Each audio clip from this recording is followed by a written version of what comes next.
and welcome back to the Cozy Show.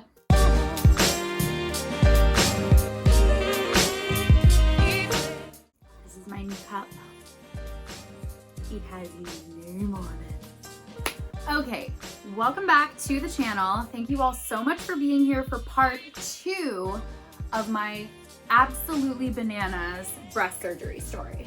So, when we left off, I had just had a double mastectomy with immediate deep flap reconstruction. It was, a difficult recovery, but things were going okay. I was in good spirits. My mom and I were having a great visit. We watched a lot of Amazing Race. I love Amazing Race. 2 thumbs, way up.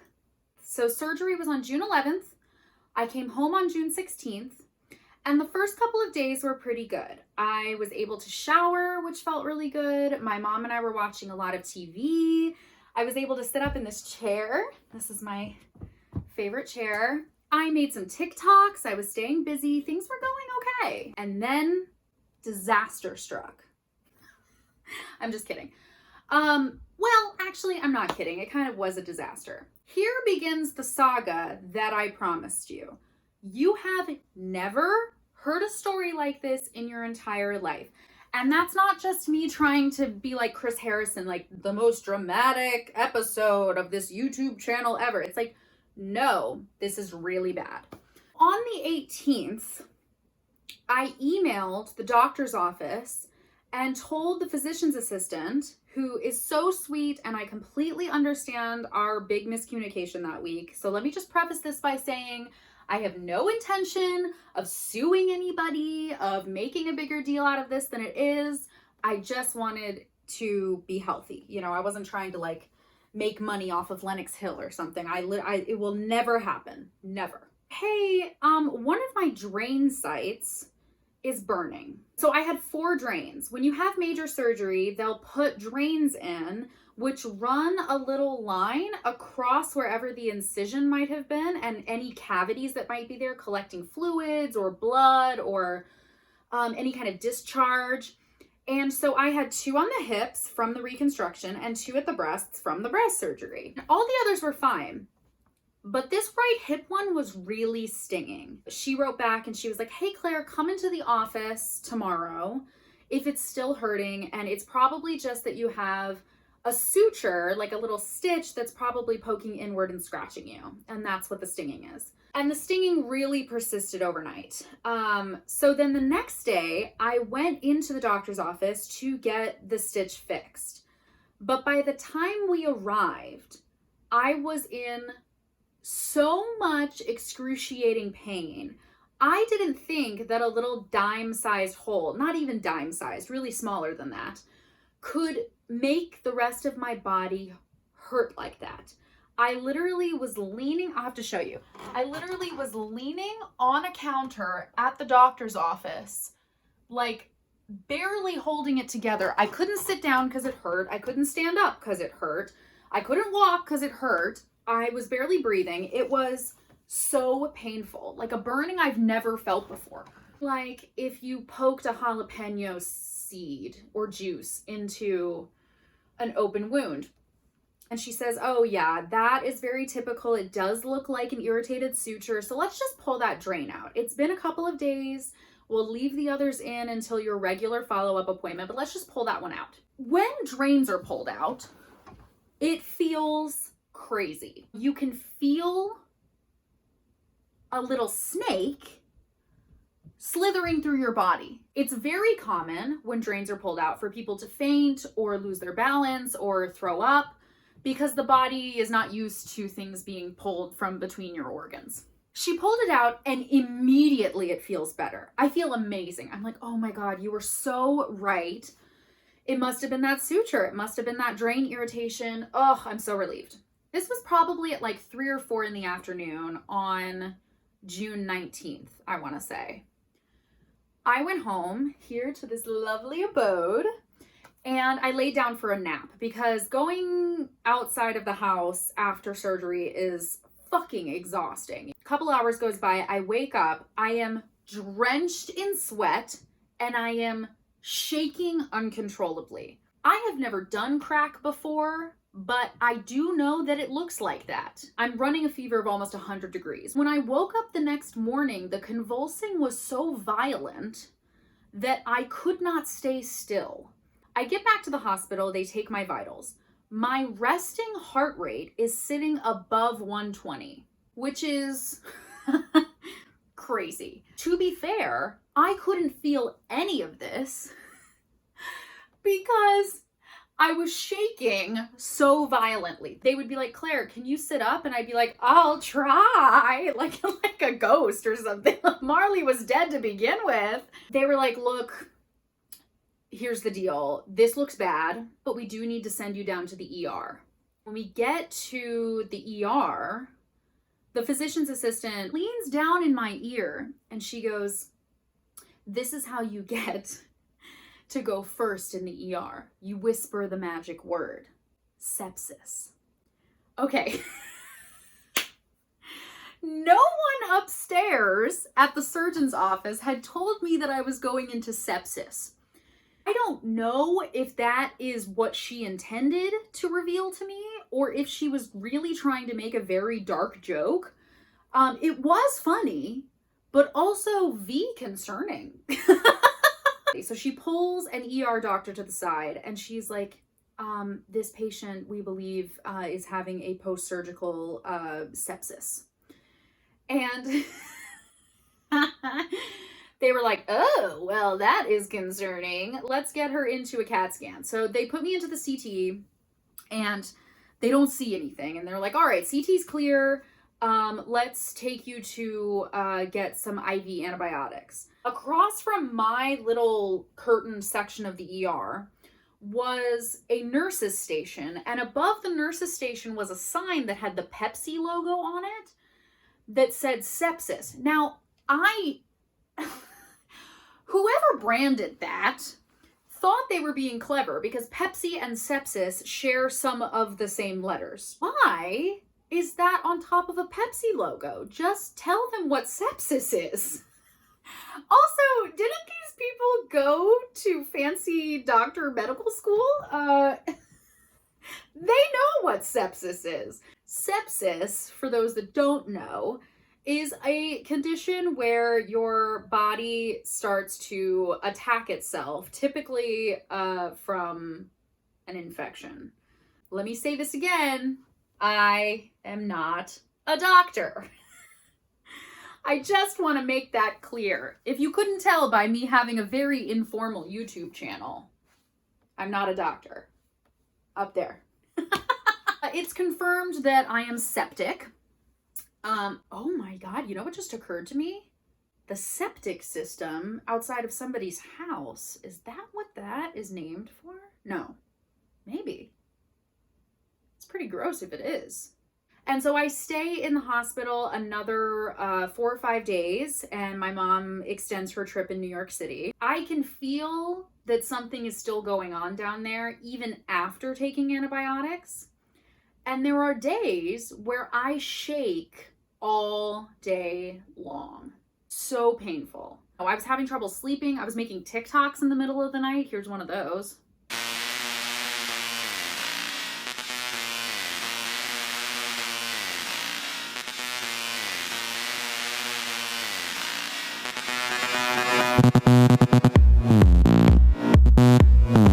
I remember it was a Friday morning.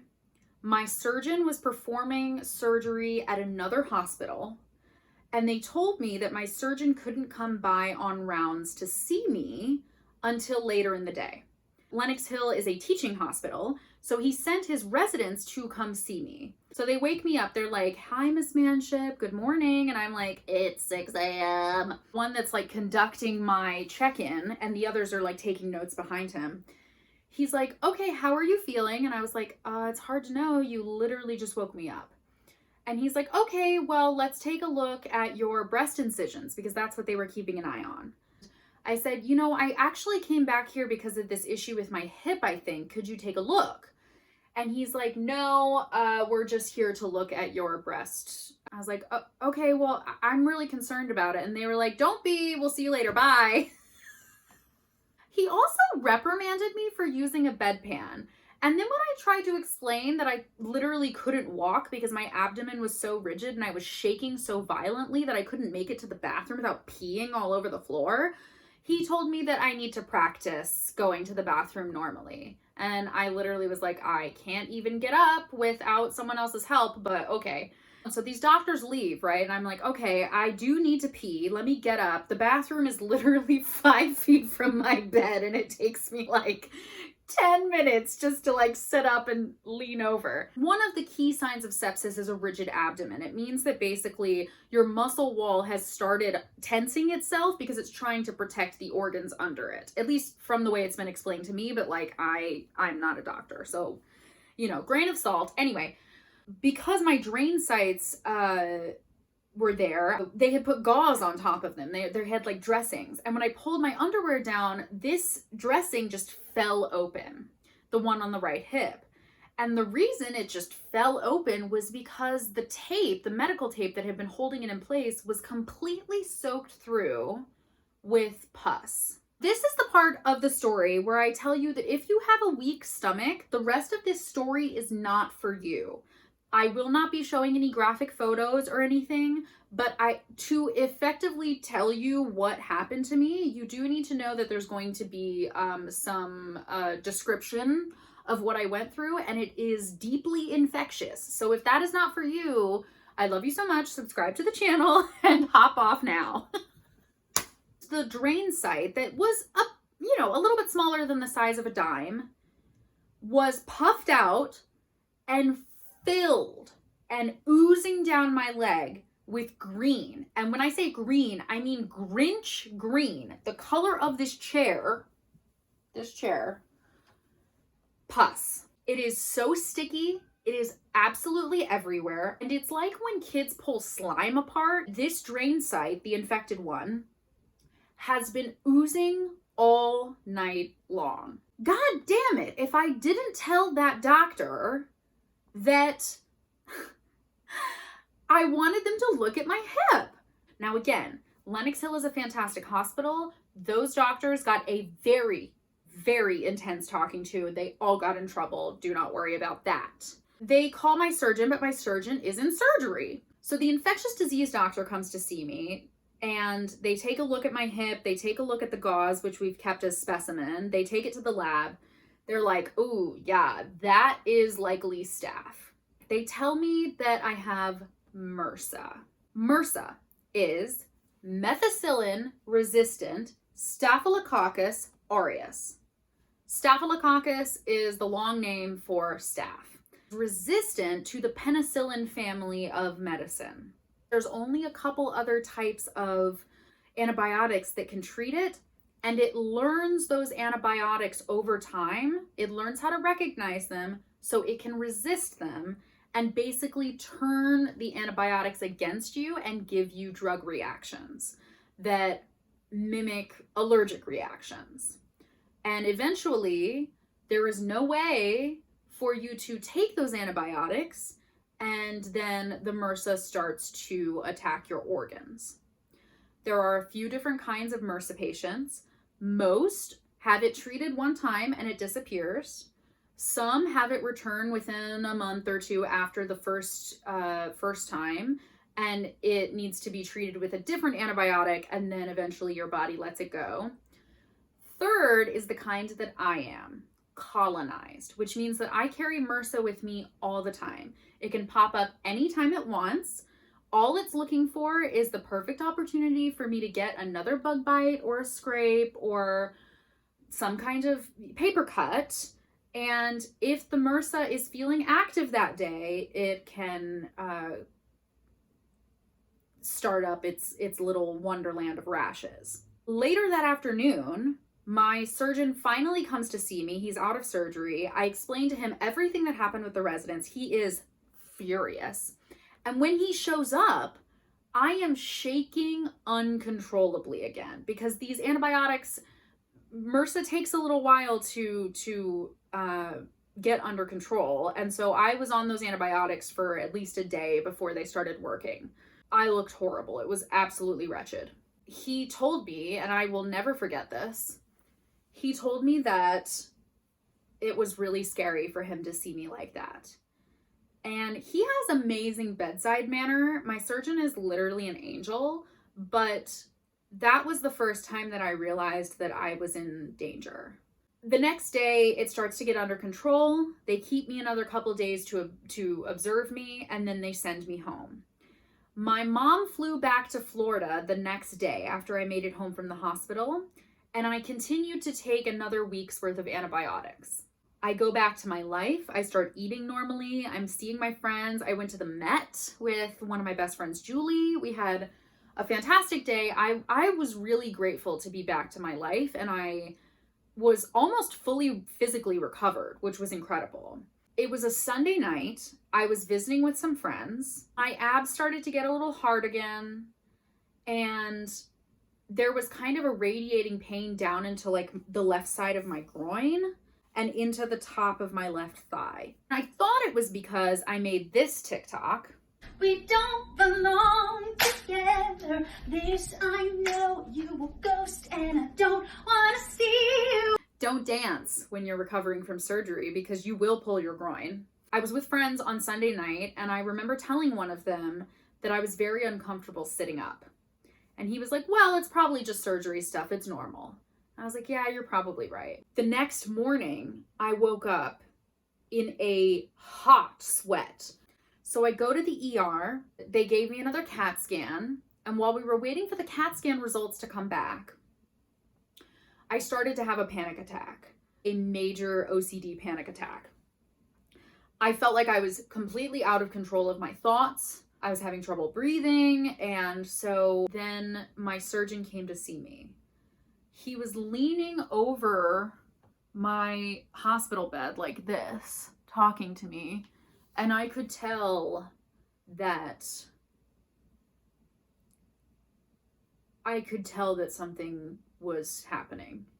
I remember he asked me if I wanted him to call my mom to explain what was about to happen. And he leaned to the edge of my hospital bed and he told me that if they didn't operate, I was going to die. It was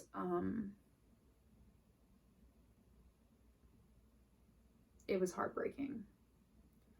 My CAT scan came back showing that I had a huge liquefied mass of MRSA living in my abdomen, and that it needed to be surgically removed as soon as possible. Otherwise, my body would go into full sepsis and kill itself. The MRSA would attack my organ systems one at a time. They rolled me into a different section of the OR. My surgeon was standing over me and he said, are you okay? I was like, yeah, I'm just really glad that you're the one that's doing this. And I fell asleep. And when I woke up a couple hours later, my friend Rachel was there waiting for me. And the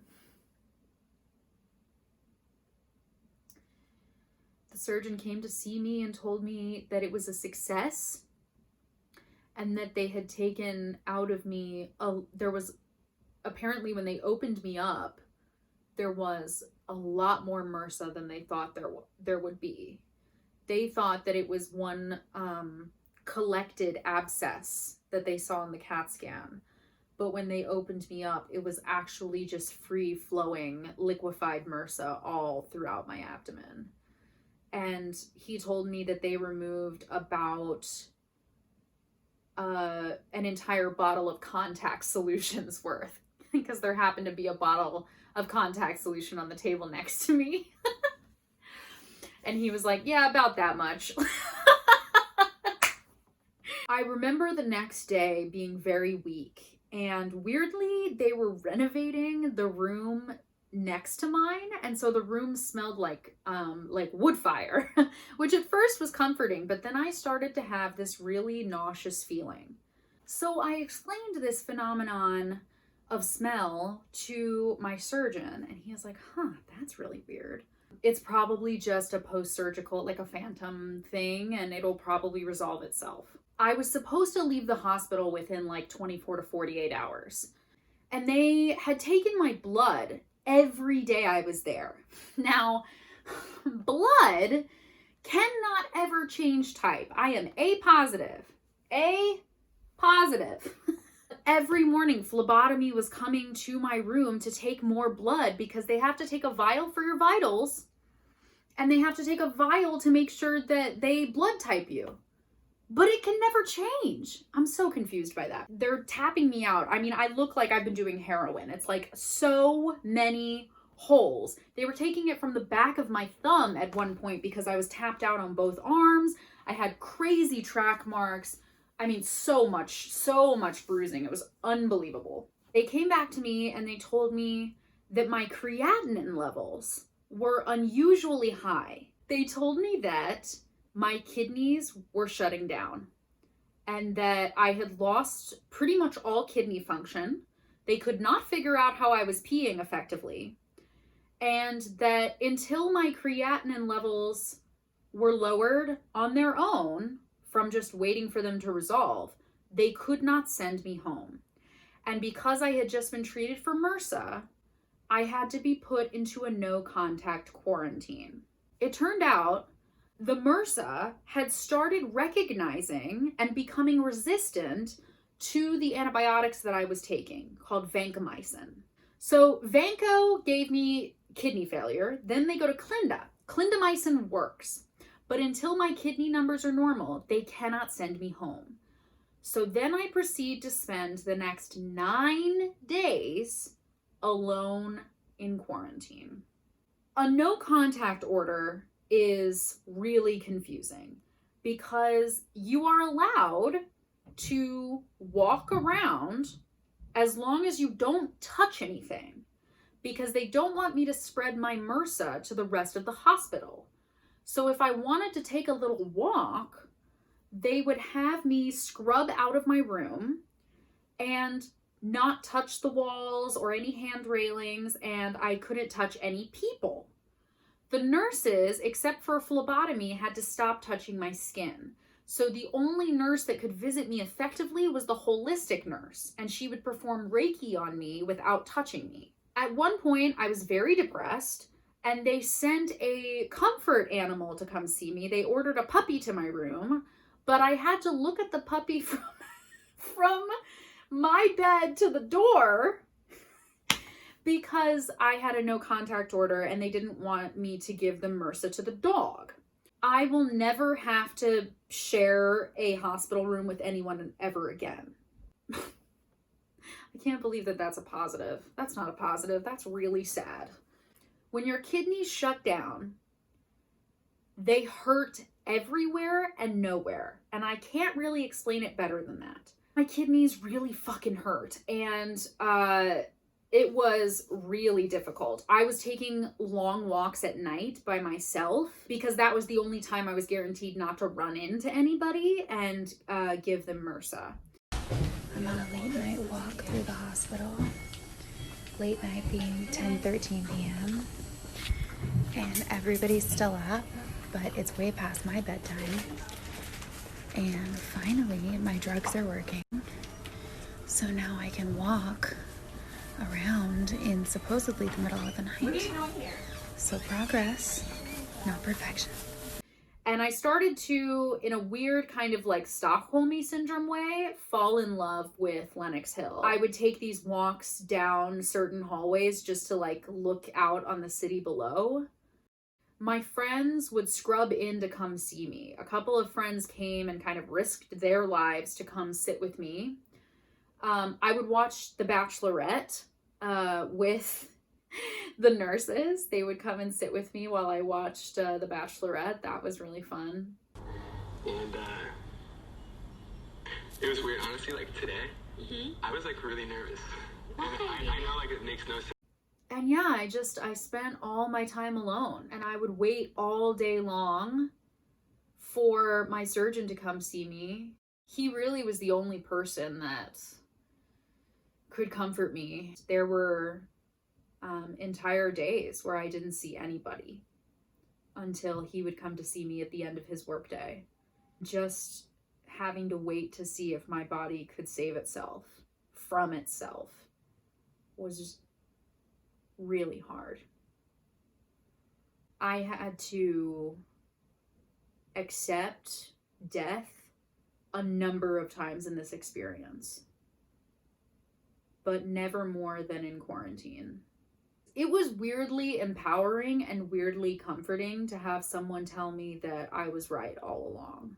Again, I have no animosity toward anybody there. They have done nothing but taken care of me. I probably didn't even get MRSA from the surgery. Honestly, it was probably here at home somewhere. I had done some community service at Rikers the week before my first surgery. I mean, who knows? Truly, who knows? Eventually, my creatinine levels did come up to where it will go down to where they were supposed to be. And they sent me home. And I have never loved New York City more than the following weeks. It was amazing.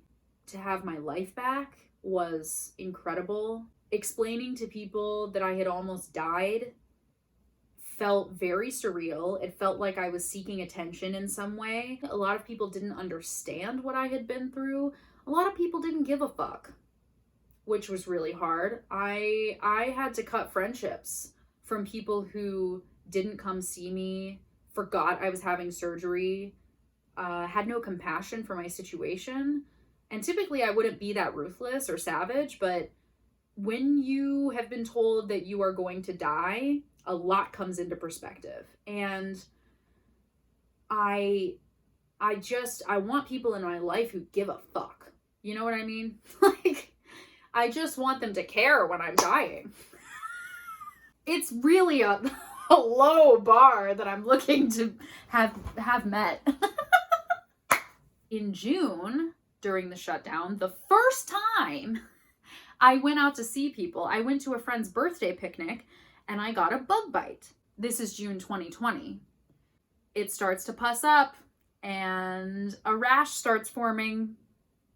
And I call my infectious disease specialist, I call my surgeon, and they say, yeah, it looks like you're colonized. You now have MRSA for the rest of your life. I mean, just add it to the pile, honestly. Like, I'm 29, sure, who gives a fuck? At this point, nothing's gonna kill me. I got put back on clindamycin, but this time, my MRSA recognized it and it started to resist it. I broke out all over my body in a drug rash. When you have active drug rash and pustules from MRSA, everything you touch and any other part of your body you touch gets cross-contaminated. It starts growing other places. It starts spreading. I had to change my sheets and my clothes every single day. Suddenly there was MRSA coming down my face. I had a drug rash all over my body. Everything ached. I literally felt like I couldn't move. There's only 4 antibiotic solutions for MRSA. One of them, my insurance didn't cover. 2 of them, I was resistant to. If the Bactrim didn't work, I would have to go back to the hospital in the middle of a pandemic and get IV antibiotics again and go back into quarantine. By some miracle, the Bactrim worked. I have been in inactive MRSA colonization since June of this year. Because of that, I was able to get my last little bit of plastic surgery done a couple weeks back. I got my breast surgery completed. I had some fat grafting done, some liposuction done, just to get everything to kind of shape back up the way it was supposed to. Now we wait. My MRSA may come back, or it may not. Who knows? What should have been a standard double mastectomy turned into a multi-year saga of surgery and being on the brink of death and organ failure and sepsis and quarantine before it was cool. Actually bananas. The bigger issue at hand is that I have information about what surgical complications can look like, what the difficulty of being a woman going through, a heightened medical situation can be, what it's like to be BRCA positive and have to make these decisions before you're even 30. I had complications that are pretty fucking rare, but they can happen. And it's all because in 2014, I got a genetic test. Can you imagine if I never had gotten that test? I can't even imagine what that life would be like. I might have cancer right now. I guess I could imagine what it would be like.